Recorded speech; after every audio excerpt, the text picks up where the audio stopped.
بسم اللہ الرحمن الرحیم۔ السلام علیکم ورحمۃ اللہ۔ 9th کلاس کی اسلامیات کے ساتھ مبین احمد صدیقی آپ کے سامنے۔ اسٹوڈنٹس، آپ یہ جانتے ہیں کہ سورۃ الانفال تقریباً مکمل ہو چکی ہے۔ آج ہم قرآن الکریم کے حصے سورۃ الانفال کا آخری رکوع پڑھنے جا رہے ہیں۔ آئیے اسے پڑھنے کے لیے ہم بورڈ پر چلتے ہیں۔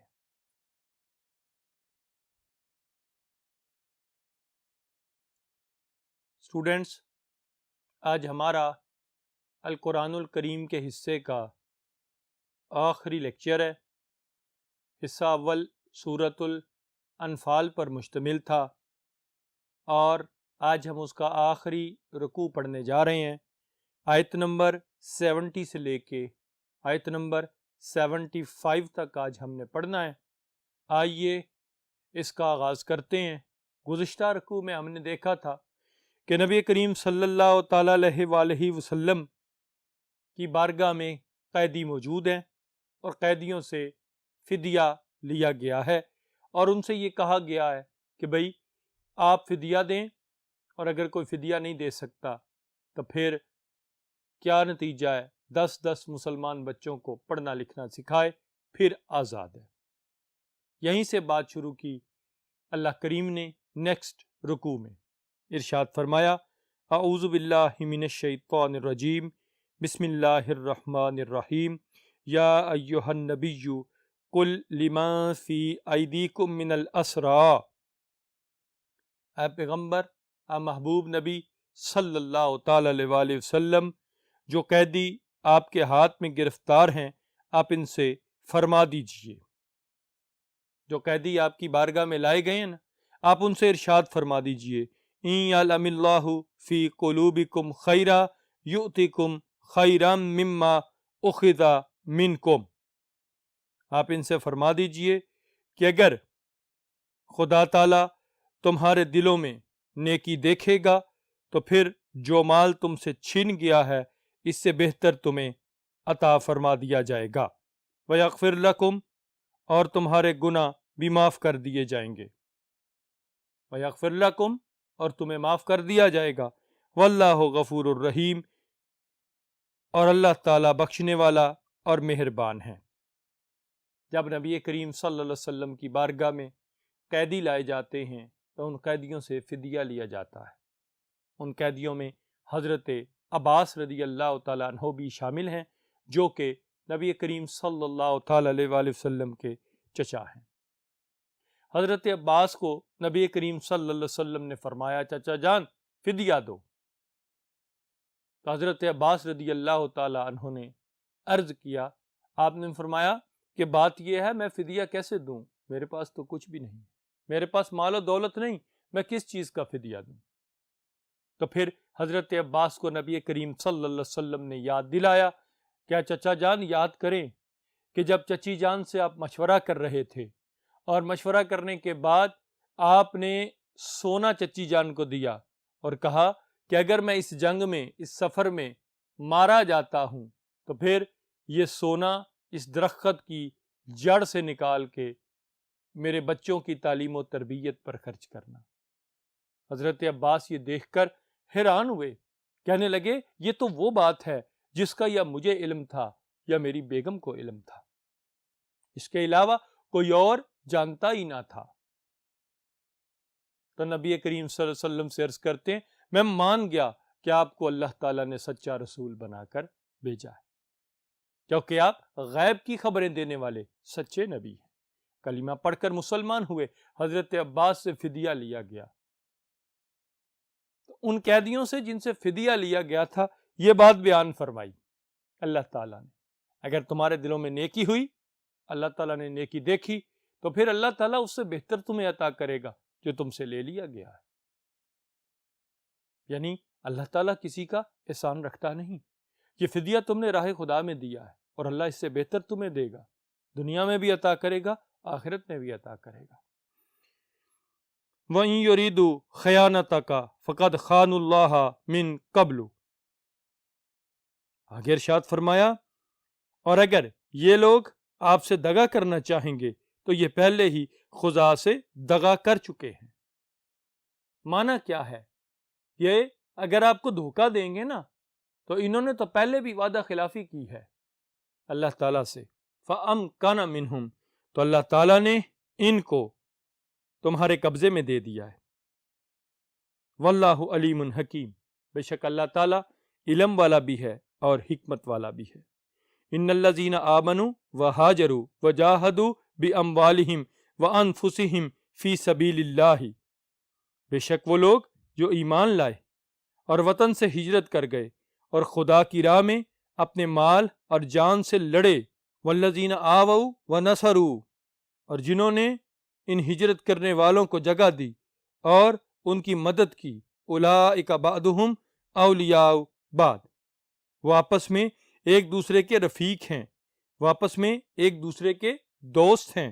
اب دیکھتے ہیں اس کے آیت مبارکہ کے اس حصے میں کیا ارشاد فرمایا۔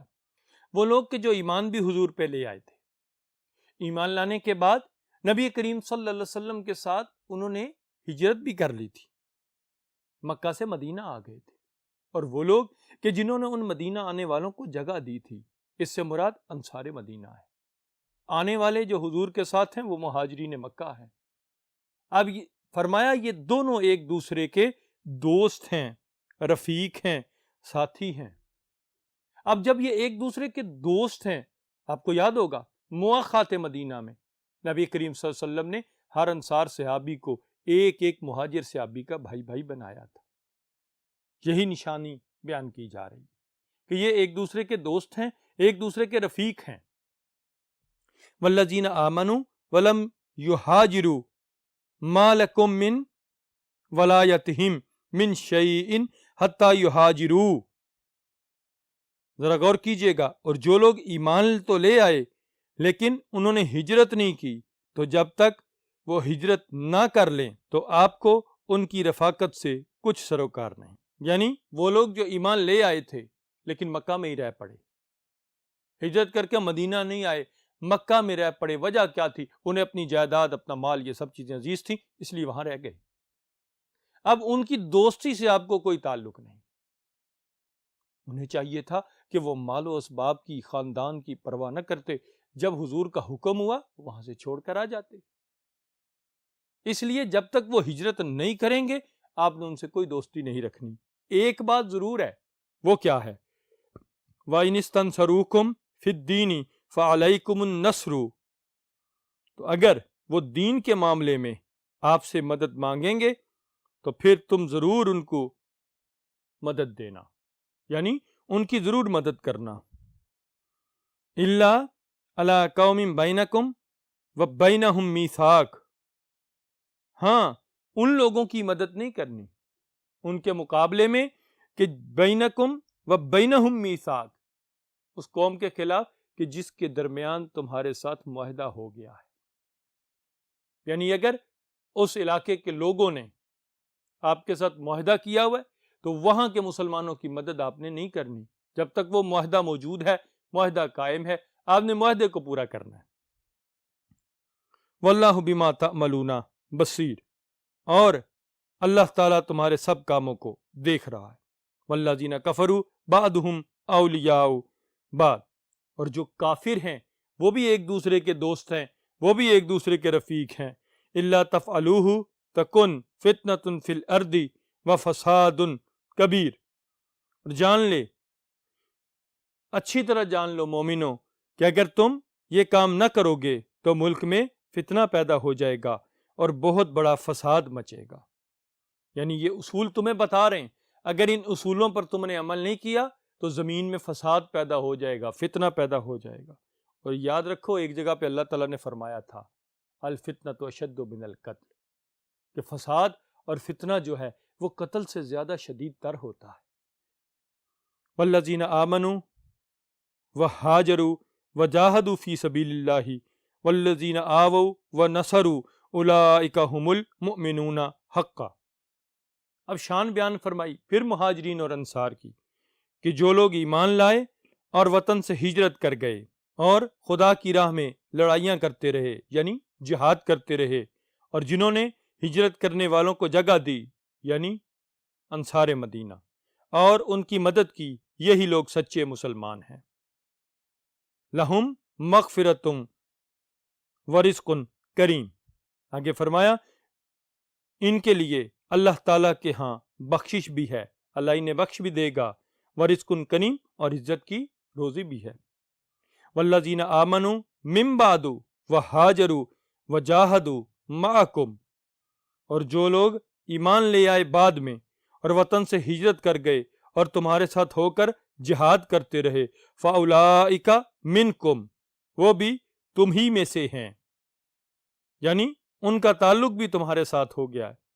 وَأُولُو الْأَرْحَامِ بَعْضُهُمْ أَوْلَىٰ بِبَعْضٍ فِي کتاب اللہ، اور رشتہ دار خدا کے حکم کی روح سے ایک دوسرے کے زیادہ حقدار ہیں مال وراثت کے اعتبار سے۔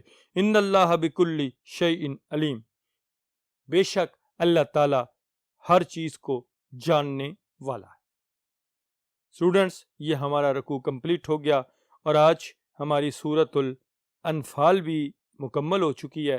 ان پورے لیکچرز کو غور سے دیکھیے گا، غور سے سنیے گا، تاکہ آپ کو یاد کرنے میں بھی آسانی ہو، سمجھنے میں بھی آسانی ہو، اور جب آپ کمرہ امتحان میں بیٹھیں تو پھر آپ کو کسی قسم کی آیات کے ترجمے میں، کوسچنز آنسرز میں کوئی پریشانی نہ رہے۔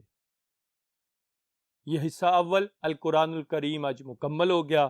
دعا کرتا ہوں اللہ تعالیٰ آپ کو اسے یاد رکھنے کی اور اس پر عمل کرنے کی بھی توفیق نصیب فرمائے، اور اسے سمجھ اللہ تعالیٰ اس کی آپ کو عطا فرمائے۔